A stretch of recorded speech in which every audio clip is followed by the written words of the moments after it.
Baik, bismillahirrahmanirrahim. Assalamualaikum warahmatullahi wabarakatuh. Dan salam sejahtera untuk kita semuanya. Baik, di video pertemuan ketiga ini kita akan membahas mengenai Enhanced Entity Relationship Diagram atau EER diagram.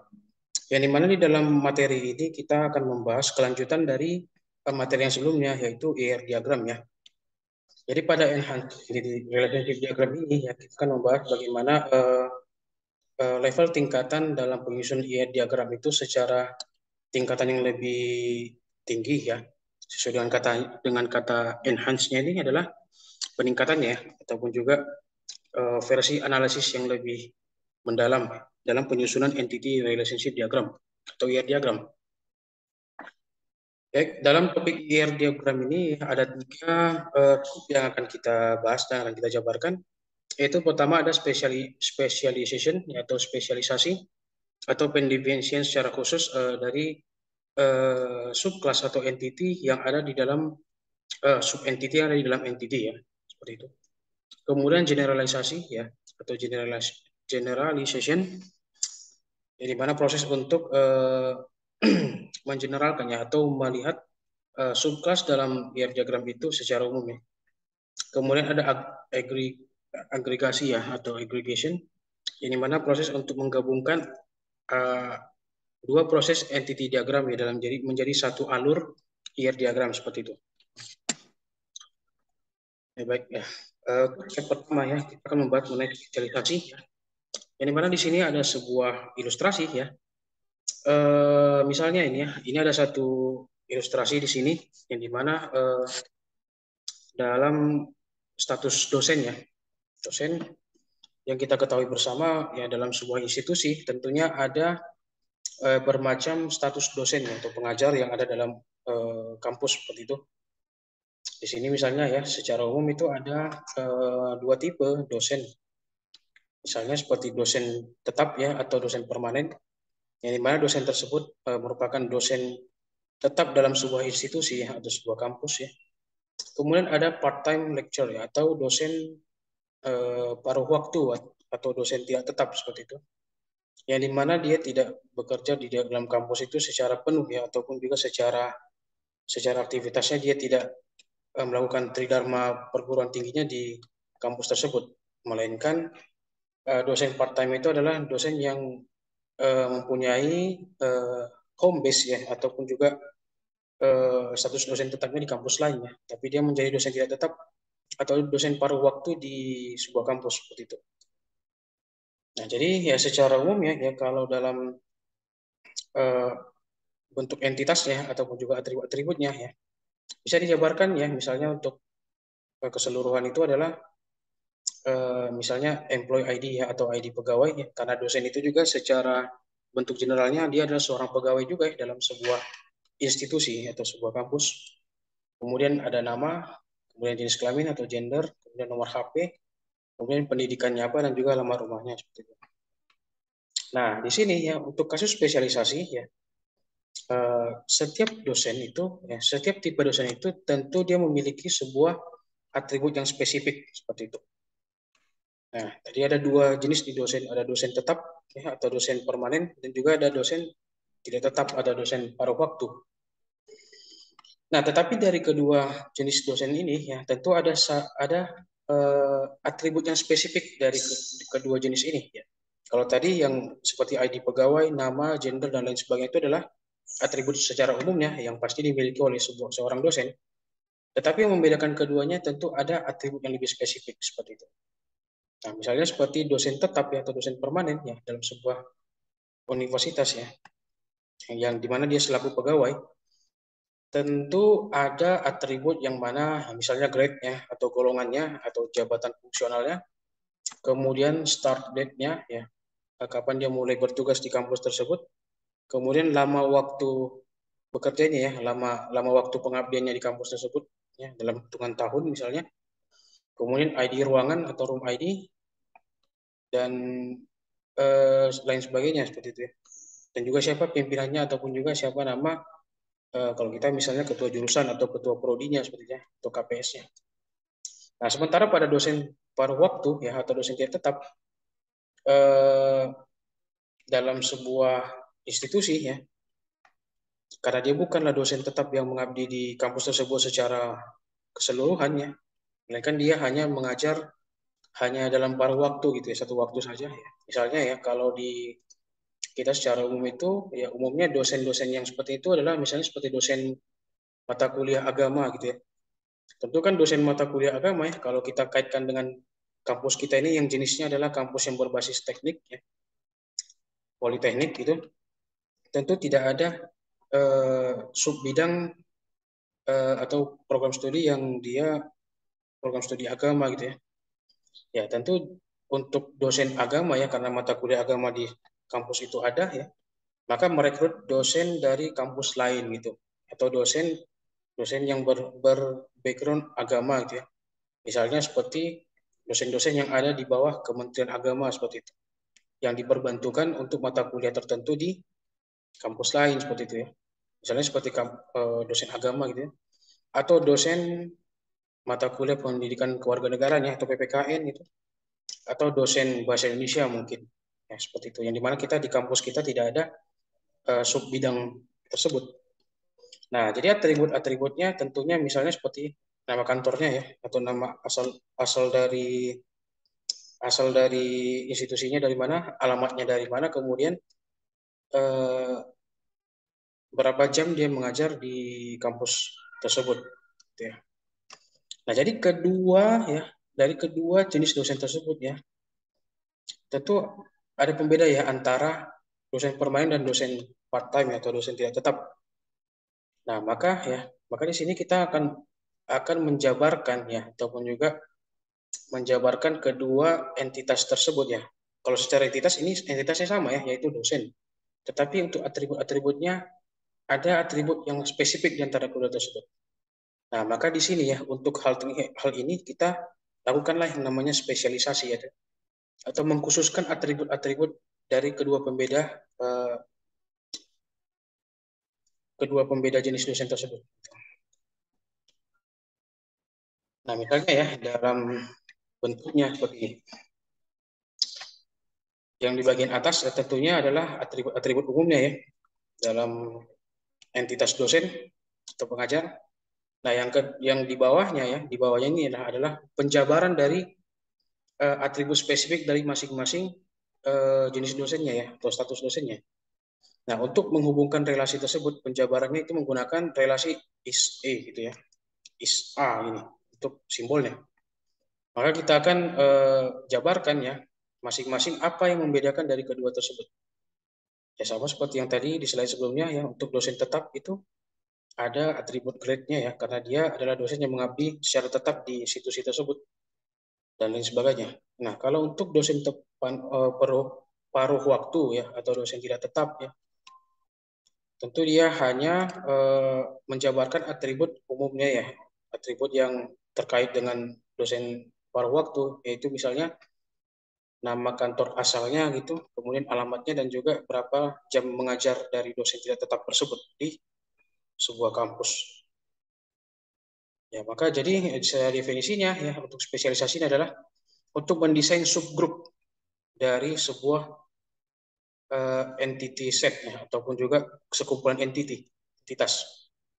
Jadi kata kunci adalah mendesain subgrup ya. Jadi permanent lecture ini kan juga menjadi entitas jadinya kalau dia digambarkan, tapi dia merupakan turunan dari lecture ya, secara spesifik seperti itu.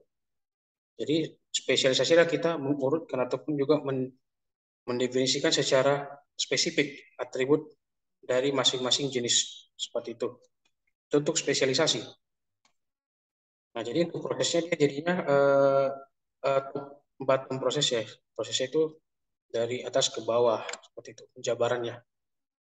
Oke, itu untuk spesialisasi. Nah, misalnya kasus lain misalnya ya dalam mahasiswa tentunya.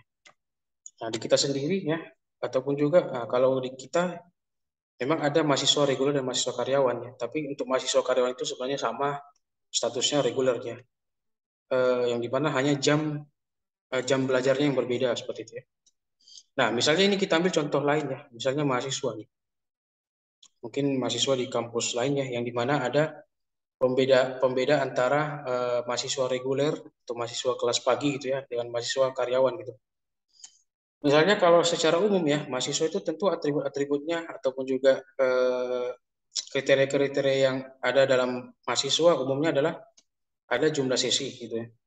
Jumlah sesi belajarnya per semester, berapa sesi. Kemudian ada NIM, biaya kuliah, organisasi, kemudian nama jurusan, prodi, sampai pada siapa dosen walinya seperti itu. Untuk mahasiswa secara keseluruhan ya, semua mahasiswa dengan jenis apapun pasti ada atribut ini. Nah, tetapi kita membedakan ini secara contoh lain ya. Misalnya kita temukan nanti misalnya ada mahasiswa reguler dan ada mahasiswa karyawan. Dan di mana mahasiswa reguler yang tentunya yang dia belajar di kampus tersebut secara penuh, tidak hanya proses pembelajaran tetapi juga adalah proses regulasi gitu ya. Regulasi artinya peraturan-peraturan kampus yang dimana dikhususkan untuk mahasiswa reguler. Misalnya ada pengkaderan ya, misalnya ini kalau dalam sisi keorganisasian ya, apabila dia mengikuti eh, organisasi kemahasiswaan, kemudian ada kerida, kemudian ada beasiswa bidik misi dan asrama ya bagi mahasiswa yang mungkin tinggal di asrama kampus. Nah untuk mahasiswa karyawan ya, misalnya karena karyawan itu tentunya adalah mahasiswa yang sambil bekerja gitu ya, maka ada spesifik atributnya yaitu pekerjaannya apa, kemudian tempat bekerja di mana, penghasilannya berapa, dan juga lanjut jenjang kah. Apakah dia adalah mahasiswa yang misalnya ya lanjut dari D3 ke D4 ya, atau dari D3 ke S1 misalnya. Nah, itu kan ada beberapa kasus yang seperti itu kampus ya, atau mungkin yang disebut mahasiswa ekstensi ya, atau mahasiswa lanjut jenjang seperti itu. Nah, secara spesifiknya ya, sama juga seperti slide sebelumnya ya, maka kita akan spesifikkan untuk atribut-atribut spesifiknya. Yang tadi itu pengkaderan, krida, dan sampai asrama ya. Dan juga pada mahasiswa karyawan juga seperti itu. Dari pekerjaan sampai lanjut jenjangnya, itu yang dispesifikkan. Gitu. Penggambarannya juga seperti slide sebelumnya ya, atau kasus sebelumnya mengenai dosen tadi. Kemudian contoh lainnya itu misalnya sekolah dasar ya, SD gitu. Yang dimana ya secara nyatanya ya jenis SD atau sekolah dasar di negara kita khususnya ada jenis sekolah yaitu di mana SD negeri dan SD swasta ya. Tentunya kedua subentitas ini memiliki perbedaan yang signifikan gitu. Yang dimana kalau secara umum tentu kalau anak SD ya, murid-murid SD tentu punya NIS, nama, fasilitas, seragamnya, kemudian liburnya hari apa saja, komite sekolahnya siapa, kepala sekolah dan juga dana bosnya. Itu secara umumnya, karena SD swasta maupun negeri juga ada juga yang mendapatkan bantuan dana bos gitu ya dari pemerintah. Meskipun pengelolaannya berbeda seperti itu. Nah, jadi kita jabarkan ya, kita spesialisasikan atau kita jabarkan apa atribut spesifik dari kedua jenis sub entitas itu. Misalnya kalau dalam SD swasta tentunya karena tidak dibiayai negara secara penuh ya, artinya dikelola secara mandiri, maka ada uang pangkal ya, uang pangkal atau uang pembangunan di kebijakan yayasan ya, karena kalau sekolah swasta itu dikelola oleh yayasan ya, bukan dikelola oleh pemerintah. Kemudian ada BSPP, kemudian nama yayasannya apa dan juga SK yayasannya nomor berapa gitu misalnya.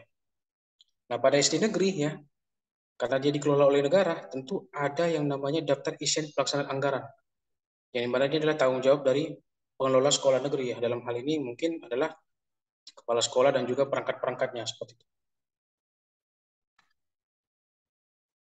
Nah itu dia untuk perbedaan ataupun juga penjabaran dari sub entitas pada bagian spesialisasi gitu ya.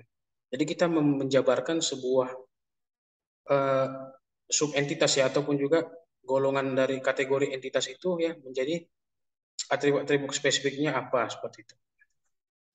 Nah, misalnya dalam kasus ini ya kita coba ya, apakah kasus ini masukkah dalam kategori spesialisasi ya.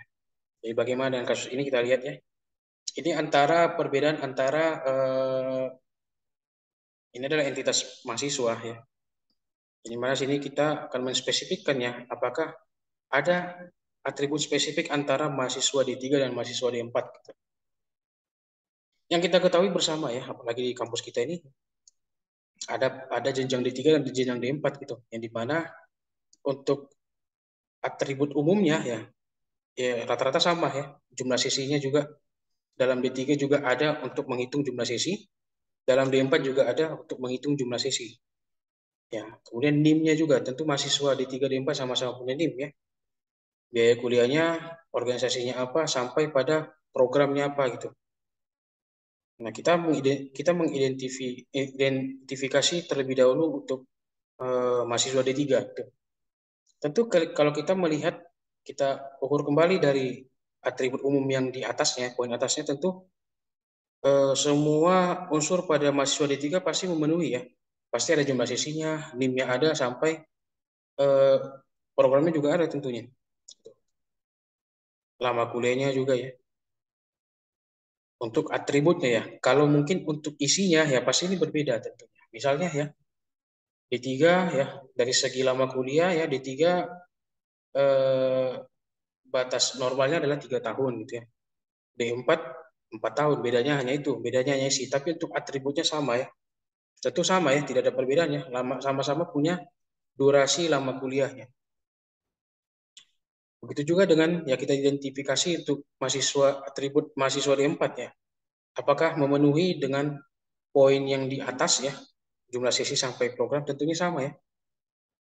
Jadi ya, apakah ada pembedaan antara kedua sub atribut ini, sub entitas ini antara mahasiswa D3 dan mahasiswa D4? Ya, tentu di sini ya, tentu secara spesialisasi tidak ada seperti itu ya. Karena kedua-duanya itu memiliki atribut yang sama itu. Secara umum gitu ya. Tidak ada pembedaan antara keduanya, sama-sama memiliki atribut yang sama. Hanya bedanya dalam isinya gitu.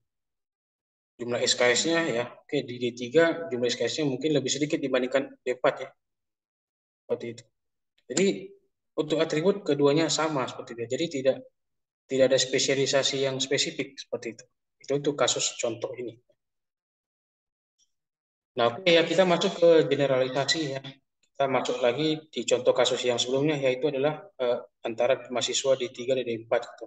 Untuk ilustrasinya. Yang dimana ya jika pada atribut mereka sama ya, maksudnya adalah mahasiswa D3 dan D4 ya. Karena kita identifikasi sebelumnya tadi tidak ada pembeda ya, karena sama-sama atribut yang sama itu ya. Maka untuk generalisasi ini ya, maka untuk D3 dan D4 tadi itu ya di merge ya, atau digabung menjadi satu set student. Dan menambah sebuah atribut untuk menyimpan levelnya gitu ya, level dari 3 D4 ini. Maka kita lihat ya untuk yang sebelumnya tadi ya untuk entitas itu dispesifikkan di 3 D4 ya. Maka ketika dia digeneralkan, maka dia kembali ke atribut umumnya seperti itu. Makanya di sini dia prosesnya adalah dari bawah ke atas ya. Beda seperti spesialisasi tadi, dari bawah atas ke bawah dijabarkan gitu. Nah, kalau generalisasi ya, apakah kedua kedua subentitas itu tidak memiliki pembeda ataupun juga perbedaan atribut spesifik, maka dia dikembalikan menjadi satu entitas seperti itu. Secara umumnya, karena umumnya adalah entitas student kan. Nah, seperti itu. Jadi untuk desain umum ini adalah mendesain eh, entitas general, kumpulan entitas umum ini ya berdasarkan beberapa eh, entitas yang khusus gitu. Makanya berubah kembali menjadi entitas yang umumnya ya, yaitu adalah mahasiswa. Nah, kemudian ya dikenal juga ada istilah yaitu atribut inheritance, artinya atribut turunan ya, atribut yang diwariskan seperti itu. Nah, jadi pada eh, 3 level ya, 3 level kumpulan entitas ini ya dia diwariskan ya pada atribut mereka itu menjadi level yang lebih rendah seperti itu. Jadi kita jabarkan satu persatu ya di sini untuk mengetahui atribut inheritance-nya yaitu apa saja atribut pada dosen ya atau lecture. Kemudian apa saja atribut dari dosen tetap dan juga apa atribut dari dosen paruh waktu seperti itu. Kita akan melihat apa yang menjadi atribut inheritance-nya seperti itu. Nah, kemudian ada lagi ya, yang dimana relationship inheritance ya. Artinya dari sekumpulan entitas tersebut ya, dan pejabaran-pejabaran yang kita melihat ya, apa relasi yang diturunkan atau relasi yang diwariskan kepada dari entitas umum ya kepada entitas yang spesifiknya gitu atau entitas turunnya. Dari sini bisa kita lihat ya bahwa untuk relasinya ya tentu turunannya adalah teach ya karena dia adalah tugasnya mengajar kan. Meskipun dia dosen tetap atau tidak tetap ya relationship-nya terhadap objek ya objek yang diajarnya itu adalah mahasiswa tentu adalah relasinya adalah teach yaitu mengajar ya. Kemudian ya di sini ya sebuah entitas subentitas itu dapat berpartisipasi dengan relasinya yang mana ada sebuah entitas yang tidak kumpulan entitas yang tidak berpartisipasi ya. Itu untuk relationship inheritance-nya. Salah satu contoh relationship inheritance gitu.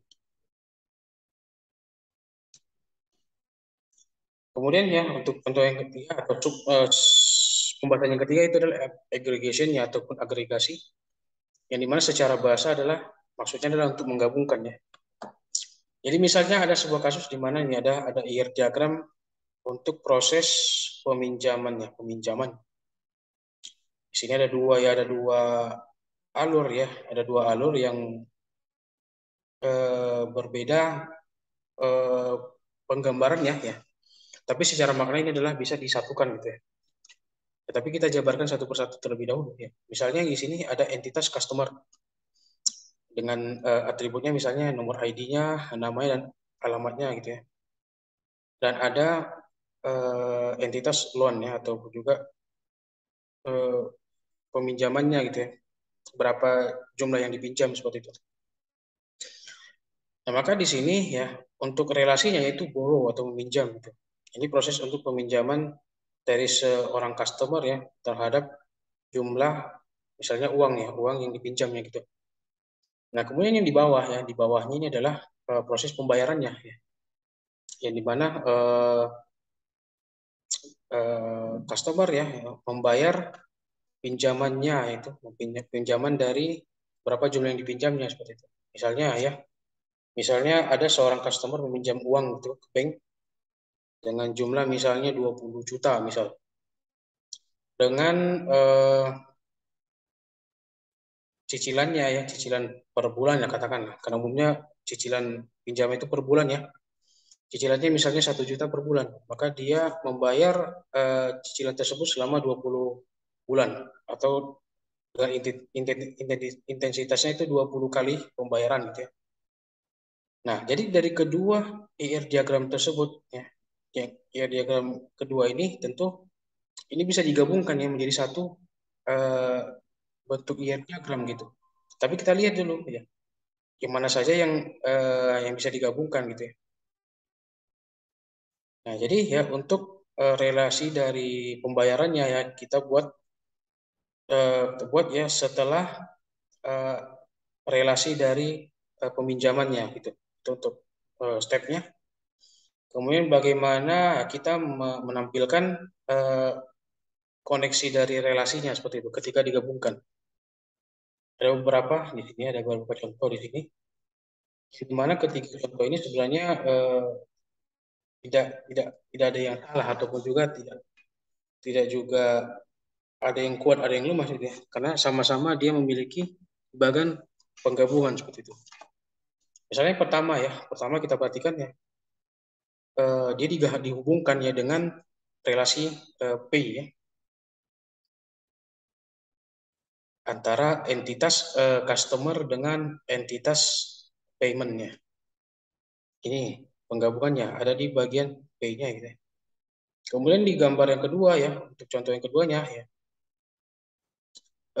sama sebenarnya bentuknya ya, hanya saja bedanya adalah eh, untuk relasi antara customer dan loan itu adalah langsung dia dihubungkan dengan relasi P-nya gitu.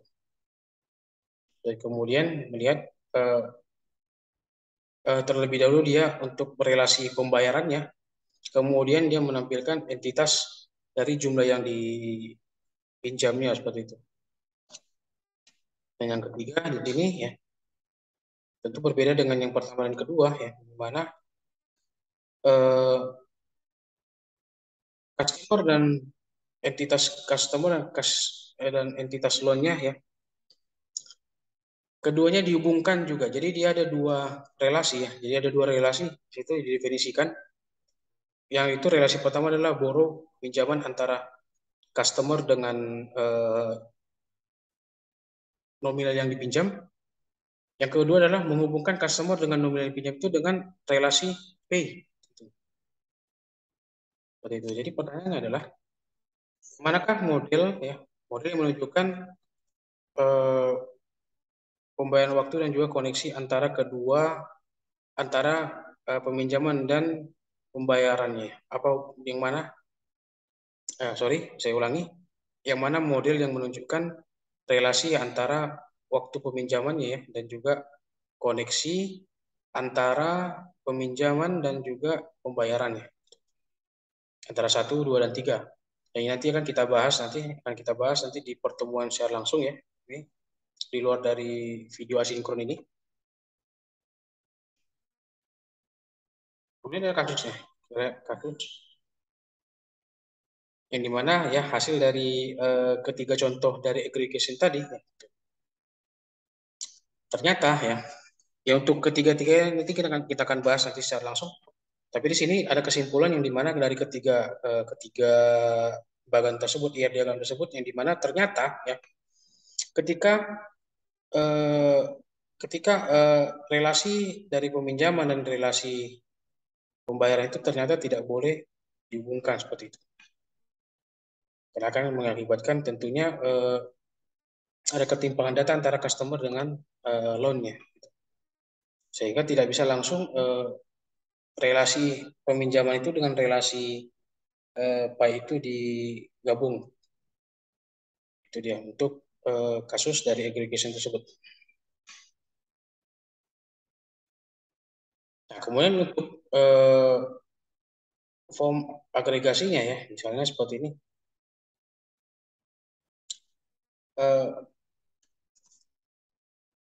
Yang dimana pada entitas ataupun relasi antara customer dan loan itu ya, tentu dia kita gambarkan seperti ini ya untuk melihat di mana letak penggabungannya seperti itu ya.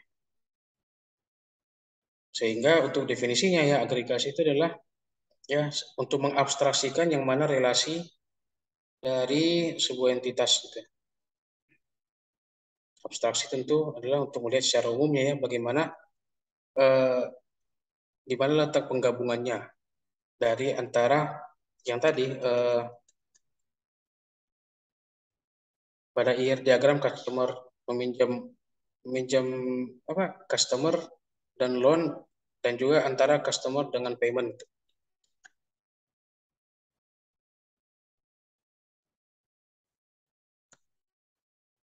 Aku untuk referensi dari materi ini saya kutip dari beberapa sumber ini ya.